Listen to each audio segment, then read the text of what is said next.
Welcome to another episode of the Storm the Court podcast. I'm Zane Ellis, and I just wrapped up watching one heck of a game between the Cleveland Cavaliers and the San Antonio Spurs.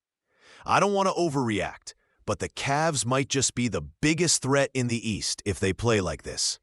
The headline here is simple. The Cavaliers are back to asserting their dominance, and they put the Spurs in their place, winning 140-112. The game showcased every reason why the Cavs are in playoff contention, while the Spurs' tanking strategy raised eyebrows yet again. Going into this matchup, expectations were high for the Cavaliers, who entered this game with a solid cushion in the standings.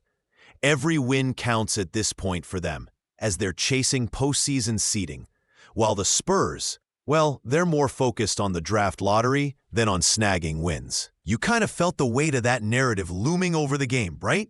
I mean, the Spurs had just come off a rare win, but let's not kid ourselves. They were significantly outmatched here. Now, tackling the game recap. The Cavs jumped out early, leading 34-25 in the first quarter, and never really looking back. They poured on the offense with a stunning 39 points in the fourth quarter. The Spurs, despite their efforts, just couldn't keep pace, particularly as their defense crumbled in the second half. You could see the frustration brewing among their fans as the home crowd's cheers for the Cavs rang louder and louder. Speaking of emotions, watching the game was a wild ride, excitement combined with frustration as a Spurs fan. Not that I am one, but you get the vibe. Every time they made a mini run, it felt like the Cavs would hit a three-pointer to push the lead back up. You could sense the anticipation in the air, followed by disappointment as missed shots and defensive lapses doomed the Spurs. Let's dive into individual performances. Evan Mobley, folks, let's talk about him. He was a beast tonight with 25 points, 12 rebounds, and made crucial plays on both ends of the court. Donovan Mitchell pitched in with 26 points, sinking 6 three-pointers like he was shooting at a practice hoop.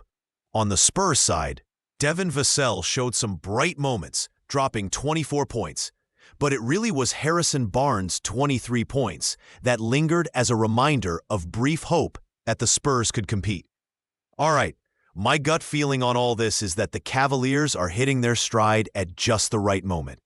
They proved they can score effectively against undermanned teams, and if this continues, they will be a nightmare for whoever faces them in the playoffs. It's all about momentum now. Get hot at the end, right? The injury woes for the Spurs? Disappointing. Their ethical tanking strategy is one thing, but seeing them lose by such margins is tough on fans who want to see some competitive basketball. So let's talk about this for a sec. Should we all take a moment to apologize to Evan Mobley? I mean, a lot of folks might have seen it coming with all the hype, but he's really emerging as a pillar for this Cavs team right now. He's arguably the DPOY candidate, and if he keeps this up, he could very well be the cornerstone of their future. With that, we'll be back soon with more insights, hot takes, and everything else you need to keep track of what's happening in the NBA world.